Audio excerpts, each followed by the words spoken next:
Selamat pagi anak-anak, Amitofo. Semoga anak-anak di rumah dalam keadaan sehat dan bahagia selalu.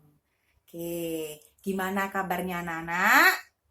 Luar biasa. Sudah makan?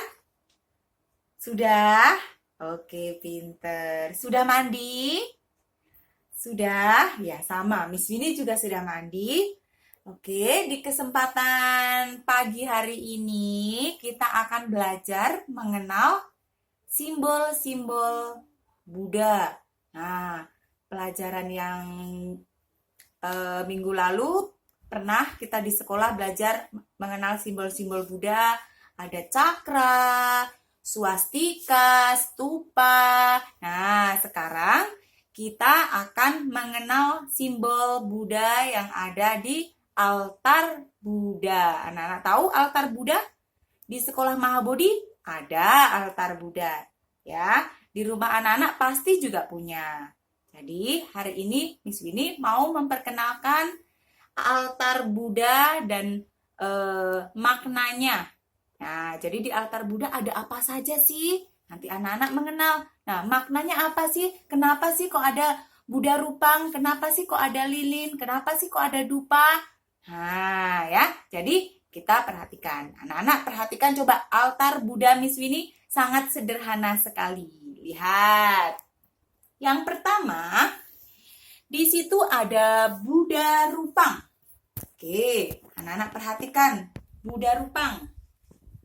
Nah, Buddha Rupang atau patung Buddha memiliki arti sebagai menyatakan rasa hormat kita kepada guru agung kita yang telah memberikan ajarannya kepada kita dan semua makhluk, ya.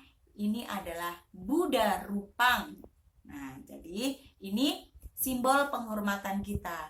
Coba kalau misalnya di altar Buddha tidak ada Buddha Rupang, nah, berdoa kita kurang fokus. Tapi kalau ada Buddha Rupang, kita jadi fokus pikirannya kepada siapa kita berdoa, yaitu kepada guru agung kita, Buddha. Nah, simbol yang kedua adalah dupa. Nah, perhatikan. Anak-anak pasti di rumah semuanya punya dupa. Ini adalah dupa. Ini dupanya Miss Winnie sudah nyalakan. Di sini ada asapnya juga, ya. Oke, anak-anak tahu apa ini namanya? Dupa. Jadi, dupa melambangkan harumnya Dhamma. Harumnya ajarannya siapa? Buddha. Bila dupa tidak disulut, maka harumnya tidak menyebar ke berbagai penjuru, ya. Demikian juga dengan anak-anak. Kalau anak-anak baik menjalankan ajaran Buddha, anak-anak jadi baik, pintar, maka anak-anak juga dapat pujian dari banyak orang. Anak-anak jadi disayang sama mami, sama papi. Yang ketiga adalah lilin. Nah, ini adalah lilin. Coba lihat, lilin. Anak-anak punya nggak di rumah? Ya, ini adalah lilin. Kenapa ya di altar Buddha pakai lilin? Ya, lilin ini melambangkan penerangan. Ya, lilin melambangkan penerangan. Sama halnya Dhamma atau ajaran Buddha yang menerangi hidup kita, yang memberi jalan menuju kedamaian atau kebahagiaan, ya. Lilin ini juga bisa dilambangkan sebagai pengorbanan. Nah, di mana ketika lilin dinyalakan, lilin ini lama-kelamaan akan meleleh habis. Nah, lilin ini sudah membantu kita untuk menerangi. Jadi, lilin bisa disebut sebagai simbol pengorbanan juga. Dan selanjutnya adalah bunga. Nah, ini adalah bunga. Bunga melambangkan ketidakkekalan. Ya, maksud ketidakkekalan itu adalah berubah. Artinya, keindahan yang tidak bertahan lama. Contohnya ya bunga ini.